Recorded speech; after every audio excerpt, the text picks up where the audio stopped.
नारायण। आजिकार आलोचनार संदर्भ मोक्षर प्रकृत अर्थ कौन। এই যে আমি মোক্ষর কথা কহুছে বা মুক্তির কথা কহুছে, এই মুক্তি হেউছি কোন? মুক্তি হেউছি অজ্ঞানকৃত মায়া পরিকল্পিত अन्यथा रूपर परित्याग पूर्वक निज स्वरूपर स्थिति ही मुक्ति। देह प्रति अनुरक्त हेबा अर्थात देह अर्थात कौन ना देह दिह उपचय धातुरे देह शब्द सृष्टि होउचंती, जहार अर्थ हेउचंती देह शब्दर अर्थ हेउचंती हाड़ मांस चर्म मल मूत्र एगुड़िकर गोटे पिटारी एगुड़िकर गोटे मंजूषा एमानंकर एक पेटी होउची आम मानंकर शरीर। श्री बल्लभाचार्य महाराज भगवान देह शब्द को अति सुंदर भाव रे कहिचंती। कहउचंती देह शब्दर अर्थ होउचंती श्री बल्लभाचार्य जी के अनुजाई दह्यते इति देह, जे दिने जड़ई दिया जीव तार नाम होउचंती देह। दह धातुरु देह शब्द आसीचंती। एई जो आमे देहर आसक्ति रे पड़ी, एई जो आमे देहर माया रे पड़ी, अविद्यार माया रे पड़ी किरी आमे जो वस्तु को देखुचे माया शब्दर एठारे अर्थ कौन? माया शब्दर अर्थ होउचंती मियते जगत अनया इति माया, अर्थात जो वस्तु हमको देखा जाउची किंतु तार वास्तवता देखा जाउनी, सेथि मध्यरे विष्णु देखा जाउनी, पदार्थ देखा जाउची सेथि मध्यरे परमात्मा तत्व देखा जाउनी, से होउचंती माया। आमे कौन करुचे ना संसार को देखुचे किंतु संसार सृष्टि के देखुचे किंतु सृष्टिकर्ता को देखि पारुने, से होउची माया। एई भली भावरे एई जो सृष्टि स्थिति प्रलय ये समस्त होउचंती माया। एसाम भगवतं माया, ये होउचंती कौन ना ये समस्त जिनिस होउचंती भगवान कर माया।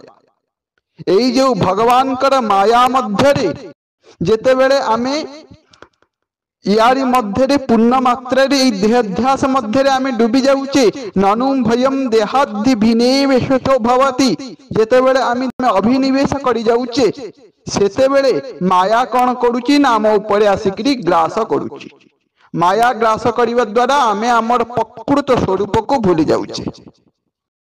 भागवतर एकादश स्कंदर एक कथा आसीचंती ईशोपदेशस्य विपर्जय स्मृति, अर्थ कौन ना माया हमको ईश्वरंकारी की पिठी कर दब, संसार को सन्मुख कर दब, किंतु हवा कथा कौन ना सन्मुख होई जीव मोहि जबहि जन्म कोटि अघनाश ही तबहि आमे संसार आड़िकी जदि आमे मन करिबा ईश्वरंका विमुख जदि हेई जिबा ताहले हमको पाप लागिबो। माया आम द्वारा कौन करूची ना पाप निर्मित करौची।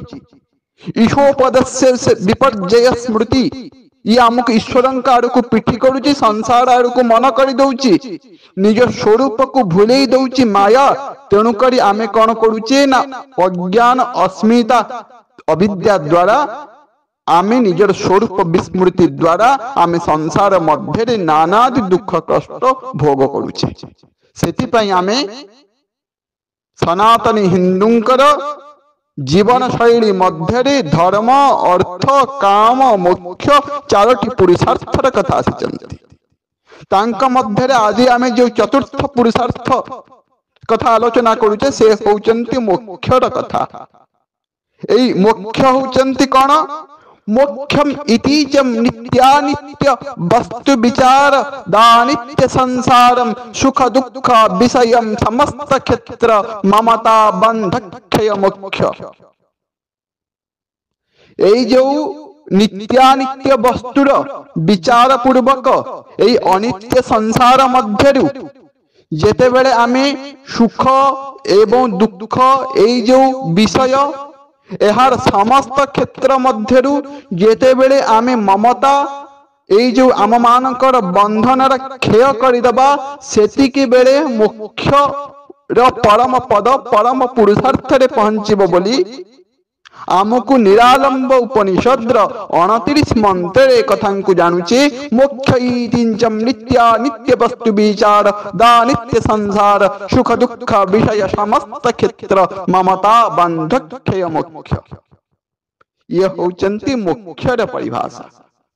आमे जो पुरुषार्थर कथा कहूचे पुरुषार्थ होचंती कण ना पुरुषार्थते इति पुरुषार्थ ज्ञानवान मनुष्यर जो लक्ष्य प्राप्ति सनातनी हिंदू को छाड़देले समस्ते आज कहीं कहार लक्ष्य नहीं समस्ते आज पागल भलिया संसार मध्य व्यापुचंती समस्ते काम करुचंती पागल रास्ता चली किंतु तार लक्ष्य नहीं कोटी पहुंचब तार गंतव्य स्थल नहीं किंतु सनातनी हिंदूर चारोटी स्थिति अच्छी ए चारोटी स्थिति देकरी से गति करुची ये होची तार अंतिम स्थिति ये होची वेदांतर सारभूत निष्कर्ष जैसे होचंती आपणकर मोक्ष बा मुक्ति।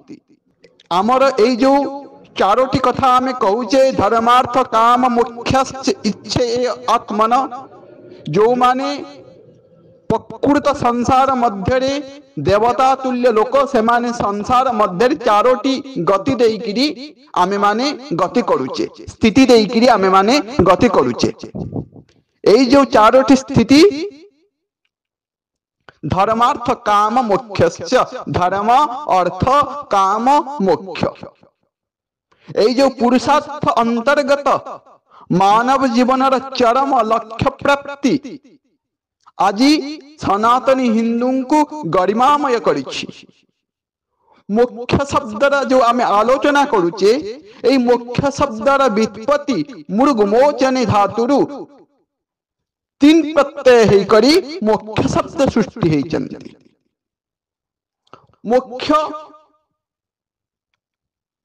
मोक्ष शब्दर अर्थ होचंती परम ज्ञान आनंदर अवस्था जेउठारे जीव परम ब्रह्म को अवस्थान पूर्वक अखंड आनंद रे विहरण करुची परमात्मा साक्षात्कार करिवार समाधिस्थ दशा हेउचंती मोक्ष।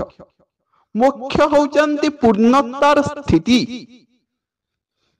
जीव परम ब्रह्म रे अवस्थान पूर्वक अखंड आनंद रे जो विहरण करिवो से पूर्णता होचंती मोक्षर स्थिति।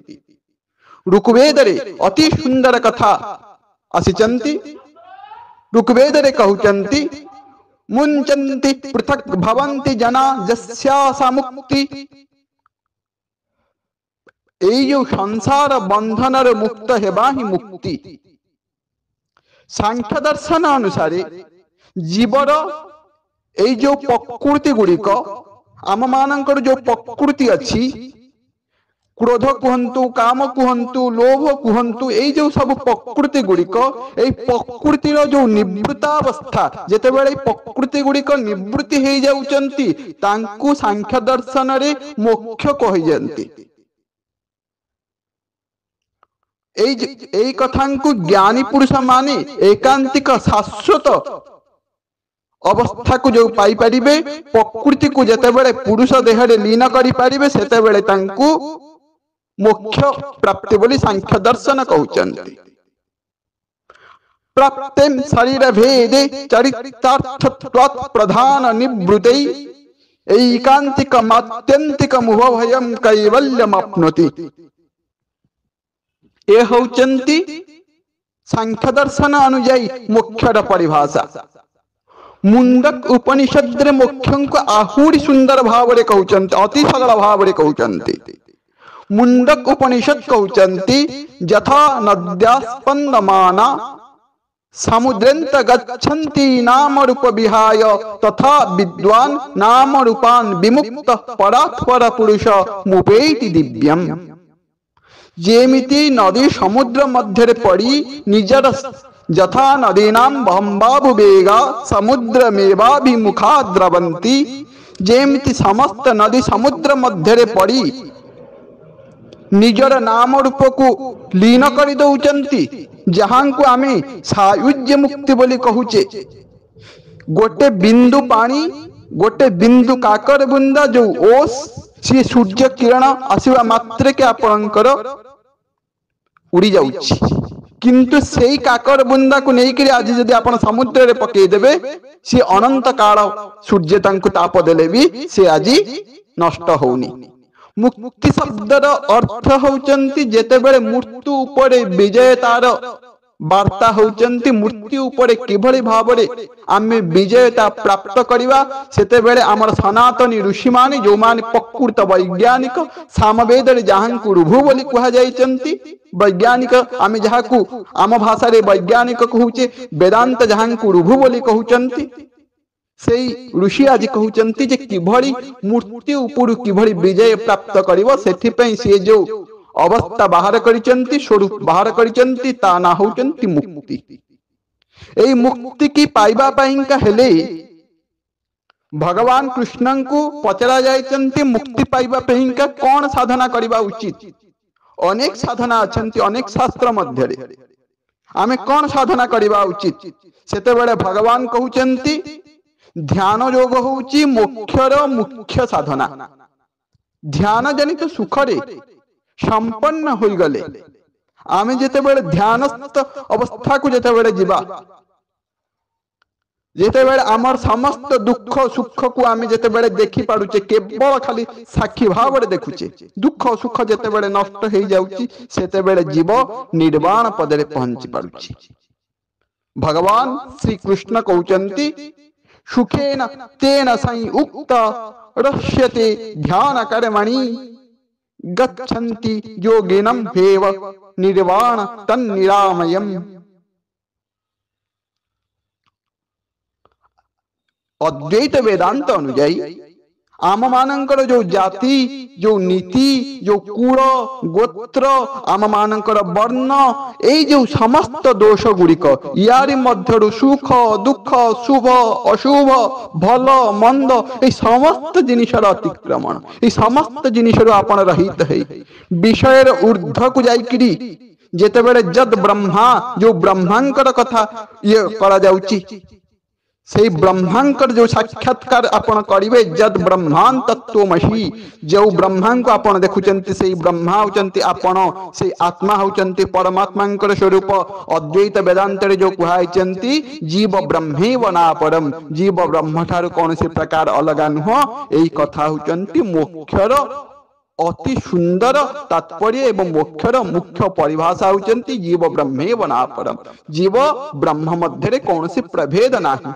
आपण नाकड़े सुवर्णर जो अलंकार पिंधुचंती, कानड़े सुवर्णर जो अलंकार पिंधुचंती, हाथरे सुवर्णर जो अलंकार पिंधुचंती, से मध्य रे केवल सुवर्ण ही अच्छी, सुवर्ण व्यतीत अन्य कौनसी जिनिस नाही। आकार मध्य रे किछि नाही, मूल उपादान कारण होचंती सुवर्ण। एई कथा होचंती मुक्तिर मूल विषय। पुणी आपणकर ऋग्वेदर 164 नंबर मंत्र रे कहा जायचंती जस्मिन् वृक्षे मध्यदम सुपर्णा निविहन्ते शुभते चाधि विश्वे तस्यं दाहु पिप्पलम स्वादग्रे तन्नो न सद्यम पितरम न वेद।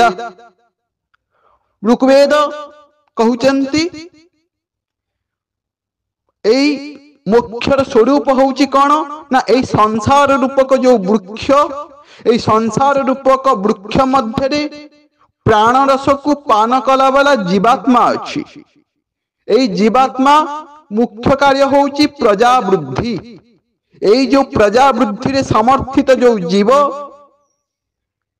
से जीव आज कौन करुची ना, एई वृक्ष ऊपर थिबा जो मधुर पक्व फल, एई जो एई परमात्मा ए जो संसार रूपक वृक्ष मध्य रे जो मधुर मोक्ष रूपक फल अछि, अर्थात ये जो मुख्य रूपक फल होची कौन ना वेद, मुख्य रूपक फल होची परमात्मा पुरुष ए वेद।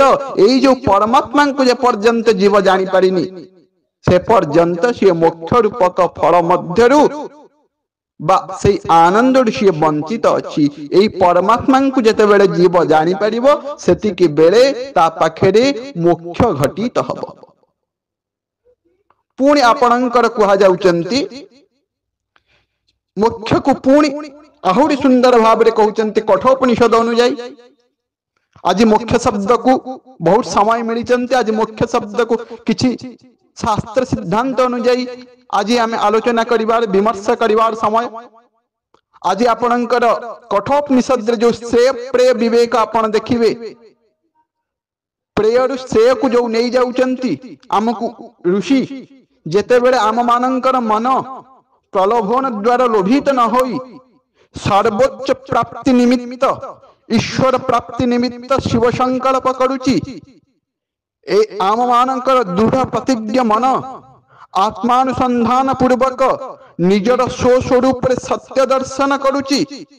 गभीर मनन द्वारा जेते बेले से जानी जाउची प्रकृत अनुसंधानात्मिका क्रिया मध्य गति करी जेते बेले से निजको जानी जाउची जे सुख खोजिबा ही गोटिए पुणी नुआ दुख को जन्म देबा ओ एथि प्रति सी जागरूक रहूची, सजग्रता रहूची, निष्क्रियता रहूची, जहा द्वारा आउ सुख खोजुनी कि पुनर्बार दुख सृष्टि होउनी, कर्म विपाक तैयारी होउनी।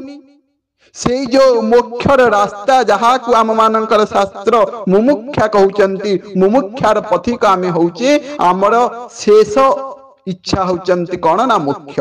ना आम मानकर सुख अछि, ना दुख अछि, ना भविष्य अछि, ना अतीत अछि, ना से ईश्वरंकर कल्पना अछि, ना से संसार जड़गत जल्पना अछि।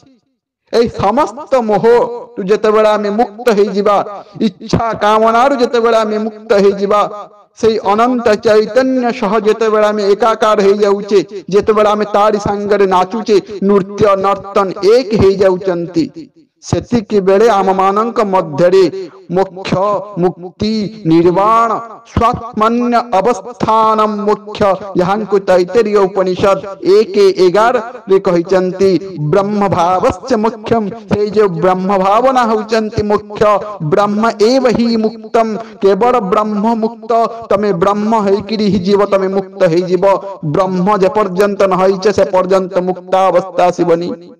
এই जो अज्ञान अविद्या कारण जीवात्मा निजर मुक्तावस्था ब्रह्मा स्वरूप को भूली दुख भोग करुची। এই जो अविद्या जेते बेले निवृत्ति हो जाउची सेतिके बेले आम मानक मध्य मोक्ष घटित होउची। उपनिषद कहउचंती ज्ञानात एवं मुक्ति, जेते बेले आमे प्रकृत ज्ञान को उपनिषदीय ज्ञान को जेते बेले जानि पड़ुचे सेते बेले मुक्ति घटुचंती। पुणी वेद कहउचंती ऋतेम ज्ञानेन मुक्ति, प्रकृत ज्ञान सत्यानुभव द्वारा आम मानक पाखरे मुक्ति घटुची। एई जो मुक्तिर कथा उपनिषद मध्यरे मुक्ति एइति पई आसीचंती जे मृत्युरु मुक्ति पाइबार अवस्था होउचंती मोक्ष। आमे जो कहूथिलु मृत्युरु किभली मनीष मृत्यु को किभली पराजित करिवो, जो मुक्ति पाखरे जो जितिबार अवस्था होची मुक्ति, सेई मृत्युर किभली भावरे आमे मुक्ति पाई परिबा तांकु यजुर्वेदर 31:18 रे कहिचंती त्वमेव विद्दित्वादि मृत्युमेति नान्य पंथाम विद्याम ते अयनाय। अर्थात कौन ना ईश्वर को जानिबा द्वारा मृत्यु मुख्य अमृता, ईश्वर को जानिबा द्वारा मृत्यु को आमे लंघन करि परिबा, अन्यम कौनसी रास्ता नहीं। नान्यम पंथा विद्याते अयनाय, अयन शब्दर अर्थ होचंती गृह, अर्थ परमात्मा को जानिबा व्यतीत मृत्यु को जितिबार अन्य कौनसी रास्ता नहीं, अन्य कौनसी अयन नाही, अन्य कौनसी घर नाही। परम धाम पहुंचवार उपाय कौन? एई परम धाम पहुंचबार मार्ग कौन से परमात्मा को प्राप्ति करिवार मोक्ष प्राप्ति करिवार साधन कौन यदि प्रश्न आसीबो पुणी थरे यजुर्वेद कहउचंती जुजीवा ब्रह्मा पूर्वनमर्भिः श्लोके तु पथ्यवोषुरे शुणन्तु विश्व अमृतस्य पुत्रा आये धामानि दिव्यानि तस्सु। हे विश्वर अमृत पुत्र आये धामानि दिव्यानि तस्सु तमे योगानुष्ठान कर दिव्य धाम अवस्थान कर विद्वान संग कर जेते बेले वेद शास्त्र सतसंग आम श्रवण करिबा भक्ति मार्ग रे जीवा ज्ञान द्वारा अज्ञान को नष्ट करिबा अविद्या को नष्ट करिबा सेतिकी बेले आमे मोक्ष पाखरे जाई पहुंची परिबा जहां को भगवान श्री शंकर प्राप्ति प्राप्तैव कहिचंती ये प्राप्ति करिबार जिनिस नुह ये होची प्राप्तैव जिनिस प्राप्तैव जिनिस होचंती कोन ए जो दुखर कारण आपणकर होचंती अविद्या अस्मिता राग द्वेष अभिनिवेश जीवन आम मानकर होची मोहरु आमे जेते बेले मृत्यु पाखरे जेते बेले पहुंचुचे अमावास्या आमे जो पूर्णिमा मध्य आमे जो अमावास्या अरे पहुंचुचे जन्मरु आमे जो मृत्यु रे पहुंचुचे आमर ए जो क्षय हबार भय हेतु जेते बेले जीवन संदर्भ रे आमे पहुंचुचे ए जीवन संदर्भ रे रोग होउची कोन ना दुख जेमती शरीर मध्य रोग आसिल शरीर को नष्ट कर दउची आम जीवन रो संदर्भ रे जेते बेले दुख आसुची सेते बेले आम जीवन को नष्ट कर दउची एहार निवृत्ति आत्यंतिक दुखर निवृत्ति कोठी हे परिबो ना तत क्लेश कर्म निवृत्ति योग दर्शन रो चतुर्थ पादर 30 नंबर मंत्र रे कहा जाउचंती जेते बेले तमे जानिबो ए प्रकृति रो जहा समस्त क्रियाकलाप हेउचंती तमे समस्तंक ठारू अलगा सेतिकी बेले तमे जानिबो जे एई कौन सी प्रकार तुमको दुख कष्ट आसीबनी तमे प्रकृति ठारू जेते बेले तमे निजको अलगा करि नबो जेते बेले साक्षित्व को साधना करिबो तथत्व को साधना करिबो सेतिकी बेले तमे यारी मध्य अलगा हे परिबो पूरी न्याय दर्शन अनुଯାयी जेते बेले दुख जन्मम प्रवृत्ति मिथ्या ज्ञानम उत्तरोत्तर पाई तदनंतर अपायात अपवर्ग 1-1-2 रे न्याय दर्शन रे कहिचंती आम मानकर दुख होची दुख जन्म प्रवृत्ति दोष मिथ्या ज्ञान उत्तरोत्तर पदार्थ रे मुक्ति पाइबा ज्ञान द्वारा मिथ्या ज्ञान को हटाई दोषयुक्त कर्म रु रहित होई कर्म रे जेते बेले आमे प्रवृत्ति भाव को हटेई किरी जन्म एवं दुख रु जो साधना द्वारा आमे छुटकारा पाई पारुचे सिया होची न्याय दर्शन अनुଯାयी मुक्ति मन आम मानकर बंधन एवं मोक्षर कारण ब्रह्मबिंदु उपनिषद मंत्र 2 रे आसुचंती मन एव मनुष्याना कारण बंधमश्रय एई जेते समस्त कथा होचंती एई समस्त कथा मध्य रे यदि आपण तार सार मध्य को जिबे ताहले आपण देखिबे जे एई कथा मध्य रे एकमात्र सार कथा होचंती जे मुक्ति निजर स्वरूप रे अवस्थान करिबा परमात्मांकर साक्षात्कार जेते बेले आत्मा जेते बेले परमात्मांकर साक्षात्कार करूची सेते बेले आम मानक मध्य रे मुक्ति आपे आपे घटुची मुक्ति कौन सी प्राप्ति करिवार जिनिस नुह आपण को गोटे शेष समय रे गोटे संक्षेप भाव रे गोटे सुंदर गल्प कहूची जने युवक बहुत गुड़ा ओटो रखिथिले विदेश को जाउचंती आपणकर यात्रा करिया पे बहुत गुड़ा ओटो नैचंती बिक्री करिया पे का रास्ता रे आपणकर राति हे जाईची जेते बेले राति हे जाईची ओटो मानन को कोठी बांधिबे समस्त ओटो मानन को बांधिबा पे का तांका पाखेरे दौड़ा अछि किंतु गोटे ओटो को बांधिबार दौड़ा घरे छाड़ी आसीचंती से गोटे ओटो पेइका आपणकर कोन करिचंती ना से गोटे ओटो को धरि किरी बसिचंती तारी ऊपर बसिचंती एपटे आपणकर बहुत जोर शीतर रात्रि घन अंधकार ओटो को जदि न बांधिबे ताहाले ओटो कुआडे पळेबो सकाळू तेणु करी तारी ऊपर बसिकिरी थरुचंती कांदुचंती एई समय रे जने साधु थिले साधुंक सहित दर्शन हैला साधु कहिले काहे कि कांदुच सेतेबेले तांकर घटना कहले। साधु कहले देख गोटे काम कर, सबु ओटंकु बांधिबार तमे जेमती कला प्रदर्शन करूच, जेमिति नाटक करूच, जेमती एक्टिंग करी जेमती भाबरे तमे तांकु बांधुच, ठीक से भली भाबरे नाटकीय रीति रे आंकु मध्ये बांधिबार नाटक कर। दौड़ा नाही किंतु बांधिबार नाटक कर, देखिबो सब ठीक है जीव। सी तेणु करी कौन कले ना 99टा जाक ओटंकु बांधी देले। तापर 100टी ओट जो ओटंक पाखे प्रकृत रे तांका पई दौड़ा नथिला, तांकु बांधिबार मिछि मिछिका नाटक करिले। जेमती नाटक करिचंती से 99टी ओट जेमती सोई पड़िचंती, ये भी सेमती सोई पड़िला, कारण ये जानुची जे मु बंधा आइ गली। किंतु सकाळ को कौन हैला, सकाळ मध्य रे से 99टी ओटंकु से खोली नेला, किंतु एई जो ओट ये तो बंधा हेनी, तेणु करी खोलिबो केमती। खोलिबा समय रे आपनकर कौन हेची ना जी तांकु जेते उठौची से जमा उठौनी, कारण से जानिची जे मु बंधा हेची। दैवात पुणी थरे साधुंक सहित तांकर देखा हैला, कहले आज्ञा ए ओट उठुनी ना, तमे ताकु बांधिला बेले जेमती नाटक करिथिलो खोलिला बेले सेमती नाटक करिवो ताले से उठी जिवो। जेमिति से युवक जनक बांधिबा समय रे नाटक जेमती करिचंती, खोलिबा समय रे से जेमती मिछि मिछिका खोलिले सांगे सांगे ओट ठिया हे गला। कहिबार यथार्थता होउची एठी आम मानकर बंधन, ए संसार जदि असत्य ताहाले रज्जु भी सत्य हबनी। एठी आमे केमिति बांधी हेइचु ना, केवल आमे अविद्या द्वारा एई रज्जु जदि असत्य ताहाले सर्पटा हमकु रज्जुटा पड़िची, रज्जु मध्य रे सर्प को आमे आम कल्पना द्वारा माया कल्पित इच्छा द्वारा आमे एई रज्जु मध्य रे सर्प को देखिकिरी भय करूचु।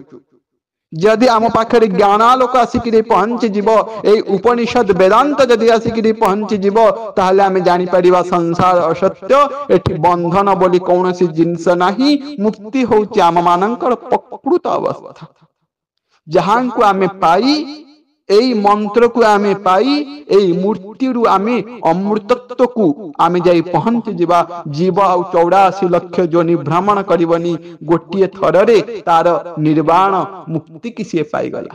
पुणे मुक्ति की 4 प्रकार अवस्था भागवत रे कहिचंती। सालोक्य मुक्ति हो, सालोक्य, सामीप्य, सारूप्य, साजुज्य मुक्ति आसुचंती। सालोक्य अर्थ भगवान का लोक रे रहिबा, वैकुंठ लोक रे रहिबा, कैलाश लोक रे रहिबा। सामीप्य भगवान का पाखरे पार्षद हेकिरे रहिबा। सारूप्य भगवान का सह रहिबा, भगवान कर जे भली हाथ जेमति प्रभुंकर तिलक से भली भावरे रहिबा, भगवान का सह रूप रहिबा, सारूप्य रहिबा।